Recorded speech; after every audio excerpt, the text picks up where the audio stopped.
Excellent. So welcome to our wonderful networking space, which is really where all the work is being done, is in here with experts sharing their deep knowledge on their special. I feel a bit like the mastermind co-host saying, deep knowledge on their special interest subjects.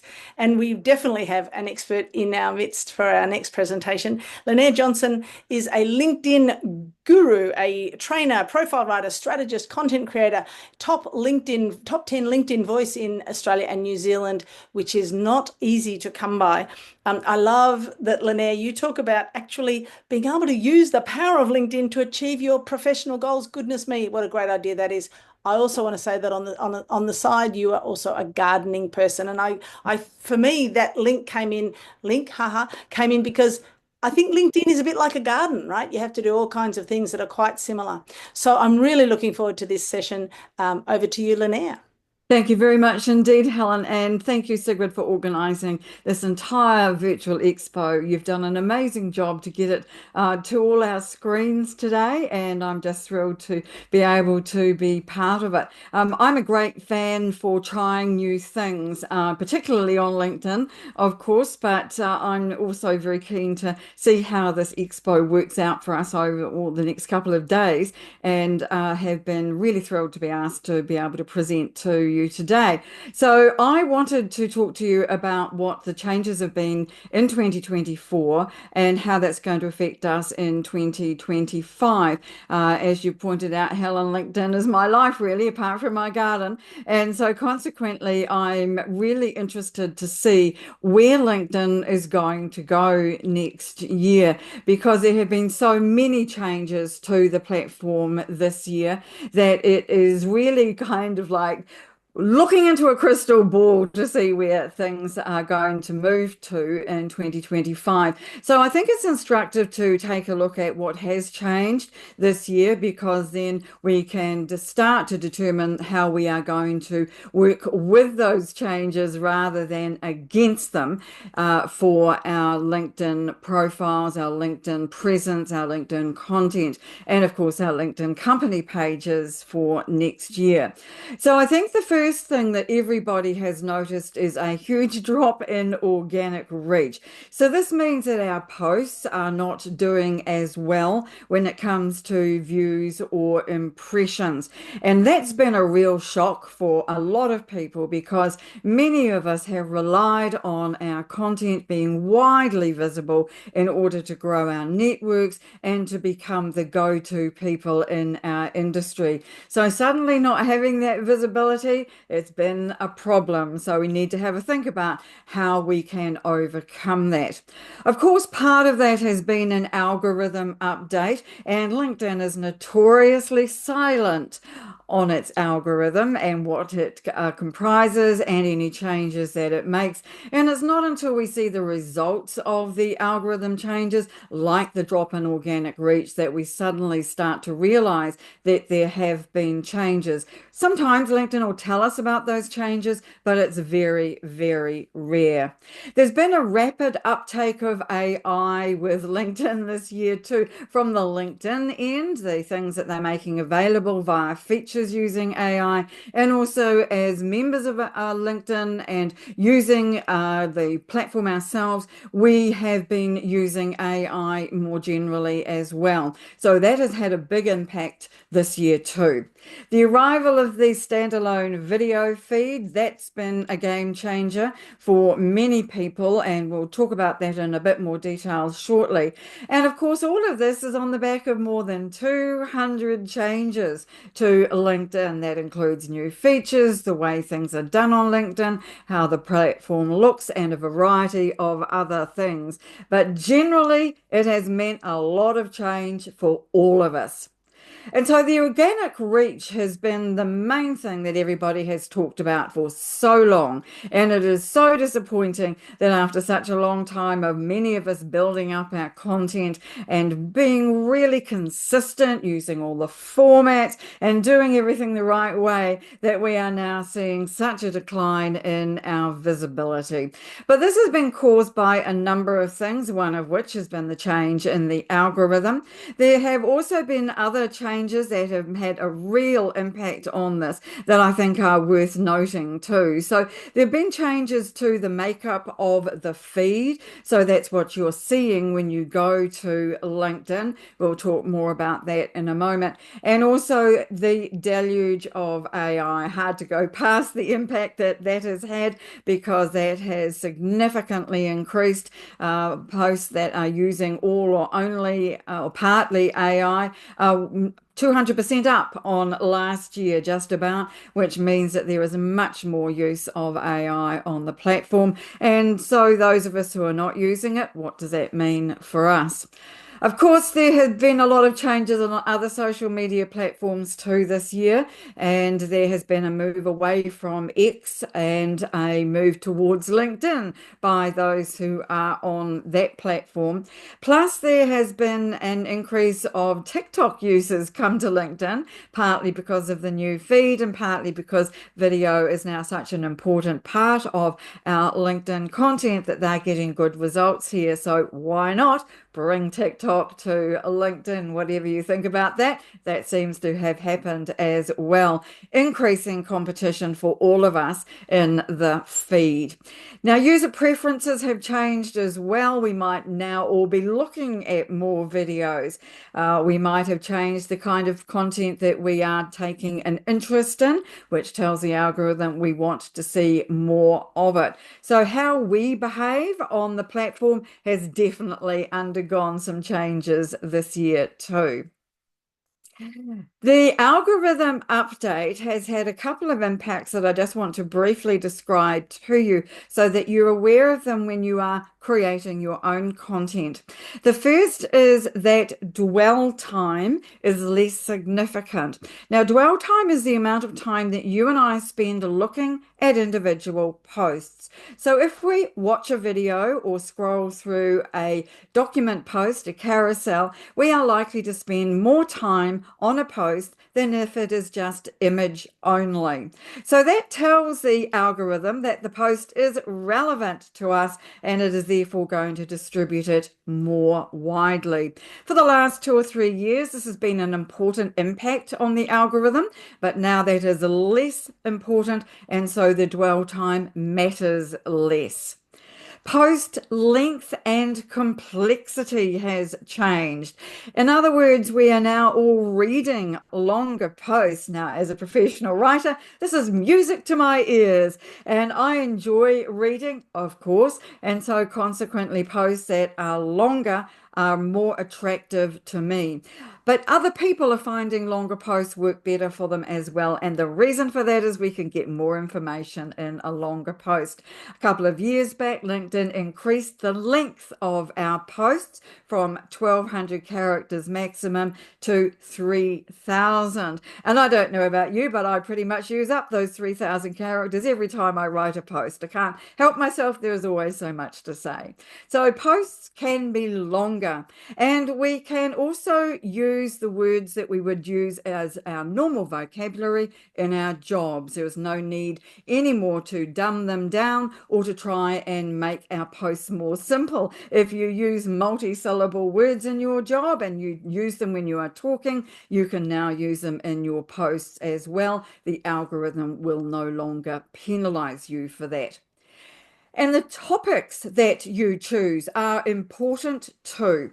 So if there has been an international event that has had worldwide repercussions and people are talking about it as a trending topic, as they say, then it is a good idea to be looking at whether you can find an angle for your own post on the back of that. Now, you have to be careful with how you do that and what you say. And of course, you might want to steer clear of controversial topics in case you alienate any of your audience. But LinkedIn's general advice about this is to stick with what you know. Stay in your lane and talk about the topics that everybody knows you for. We have seen such a rapid increase in the use of AI really this year. It has been mind-blowing. Now, of course, it's important to remember that LinkedIn is owned by Microsoft, which is also part owner of open source AI, which has, of course, been the company that has given us ChatGPT. So consequently, LinkedIn is using AI a lot more by giving us options to use it in our profiles, in the messages that we send to people, of course, in our posting and in the comments. Now, I would caution how much use you make of these features because AI on LinkedIn is still very rudimentary, and you will need to do a lot of work to anything that you ask it to do on your behalf. So do be careful that the wording that comes back using AI is your own tone of voice, that it sounds like you and not like a machine. Because believe you me, people can tell, they know, particularly if it's in a comment, that you are using AI. If I find a comment in my own thread, I will remove it if it has been written by AI because it just looks out of place, and I don't want to be seen to be condoning the use of AI in comments, particularly where you need to show up as yourself, because let's not forget, LinkedIn is all about relationships. So the next thing is the important things to know: greater competition in our feed this year. So because so many new people have come into LinkedIn, we now have over 1 billion members. That means that there are more people vying for a bigger part of a decreasing pie. In other words, there is more and more competition in the feed. And the problem with that is that there is less room in the feed because LinkedIn has increased the commercial content that we are seeing in our feed. In fact, over 50% of the posts in your feed are now made up of commercial posts. They might be an advert, for example, or a boosted post from a company. So that is part of the issue that we've been facing this year, that more people have come in, they're already creating content, and so there is less room for our posts in the feed. Of course, there's been an increase in the popularity of events. We've seen that for ourselves. We do regular, weekly LinkedIn Lives or audio events, and their popularity has increased over the past 12 to 18 months. We're very pleased to see that, but that, of course, means that though there has to be room in the feed for those as well. And that also then is causing this particular crunch in terms of the organic reach. And the makeup in the feed is changing. Not only is it more commercial, but we're seeing more collaborative articles, which are AI generated in the feed as well, and various other kinds of content. LinkedIn's own ads for LinkedIn Learning, LinkedIn Premium, also taking up room in our feed, making it increasingly difficult for us to find a space for ourselves. Now then, let me just do this for a second and see if I can find my next slide. There we go. So then let's move now on to the posting side of things, because I think that this has had an impact as well. The new video feed, which arrived about 3 to 4 months ago, in terms of actually being available rather than us having to go and find it, it's now easily available on the app. You just have to click on the video feed at the bottom of your screen on the app, and it will bring up that TikTok style video feed. Now, this means that some people are looking at the main feed, some people are looking at the video feed, and it will then split people's attention. I would contend that it's unrealistic to expect people to spend more time on LinkedIn. They are probably dividing their time between one of these two feeds. Also, there has been a change in the topics that we're seeing on LinkedIn during COVID. There was a lot of talk about mental health and the difficulties that people were having with extended periods of time at home. This has changed. Now people are back at work so much more. The kinds of topics that we are seeing have changed on LinkedIn as well. But we are still seeing stories, people telling, giving us posts about their own own experience, which I think is really something that we all warm towards that when people are talking about things that have happened to them. As I've already mentioned, we're seeing longer posts and more of them, which I think is a really good thing. But it's important to recognize that each post does need to be one topic only, and not to try to cram too much in. And we can be a little bit more complex with our wording, which I have already mentioned too. So I think that's something that we can remember as well. Now, there have been more than 200 changes to LinkedIn in 2024, and we are only at the beginning of December. LinkedIn likes to land new features on us in the last month of each quarter, and of course, that's exactly where we are. So I expect that we will see more before we get to Christmas. But the changes have been in multiple areas. We've seen them on our profiles, and I will be talking more about that in my next presentation here at the Expo tomorrow.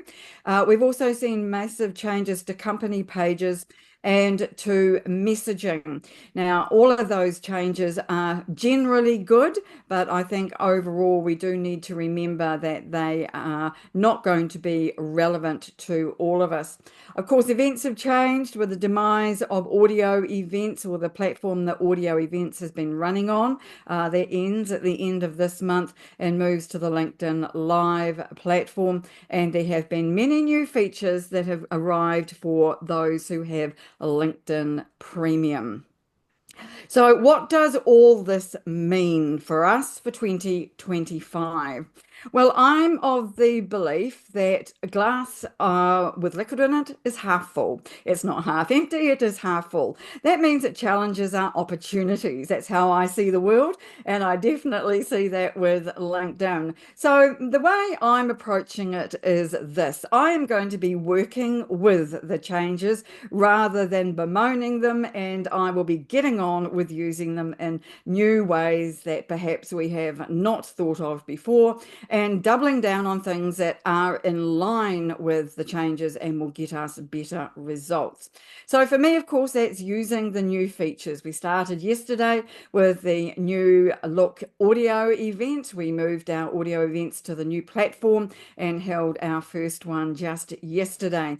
We're also a great fan of using new features on profiles, which I'll be talking more about tomorrow. And there have been some really good ones this year that I think are worthwhile and game changers for all of us.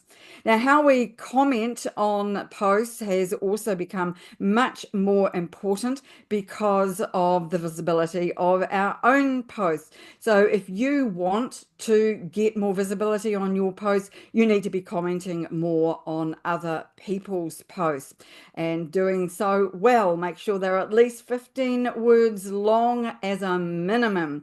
And from there, you can ask questions, you can share your opinions and ideas, but you need to be commenting on other people's posts many times more than you are posting yourself. Varying your content will become more important, as will including a video. Now that video is becoming more common, everybody's used to seeing it on LinkedIn now all over the platform. Using video in your own posting and on your own profile is becoming more and more important. So if you're not yet on board with video, my friends, I really recommend that you use the Christmas holidays to start practicing doing video and getting your video content out there. Messaging is one of those things that we are finding as a tactic is so helpful. And that's because you can pretty much get to the person you want to be talking with. There are fewer gatekeepers on LinkedIn than there are in emails. And so if your message is well constructed, it adds value, is not trying to sell, and is personalized, then your message is likely to be read by more people that you are aiming to have in your network, to see your content, to come to your events, or to become your next client. Do not underestimate the importance of messaging, and do it well, do it often, and make sure you keep in touch with the most important people in your network. And the final one of these is to monitor your results. If you're a premium member on LinkedIn, you get some pretty good analytics these days. So understand what those mean and work with the ones that are doing well for you. If you're finding post formats, for example, that are not doing well, drop them from your lineup and focus more heavily on the ones that are. And also to make sure that you are following up with people who visit your profile. If they haven't followed you or connected with you, drop them a personalized message and ask to connect if you want to have them in your network. So do make sure that monitoring your results is something that you do on a regular basis on LinkedIn. We've got lots more about all of these topics on our linkability.biz site, and you are most welcome to pop over there and to have a look at what we have got. It's free for anyone to have a good look around at anything for 7 days, and we would welcome you doing that just so that you can see the kind of content that we've got and whether it can help you to leverage the power of LinkedIn to achieve your professional goals. And with that, I shall stop it there and we can then decide if anybody has any questions about this or whether we're going to have a conversation about something else entirely. Lynnaire, thank you so much. I have got like so many notes. It's fantastic. You've made me really think. I did have some goals for my LinkedIn over Christmas. I think they've just shifted. You've like ramped up what I need to think about. I was going to do some simple stuff with my profile and a couple other things, but you've really challenged me, which is fantastic. Good. I'm also guessing that as well as that opportunity to jump onto linkability.biz, people could also pop into your booth and do the same way, find Well, you that that way would be as well. lovely. Yeah. I'd love to do that because I'm thinking that we could have chats, live chats through the Yay. booth. Yeah. We can also set up calls. There's so many things that are available at our booths that I'm just really pleased. Of course, there's a video, there's brochures, all kinds of exciting things. Yeah. And this platform's been great for being able to really showcase all the different aspects of what you do. So again, ladies, Sigrid, Helen, thank you so much for putting all of this event together. It's great. It is fabulous. So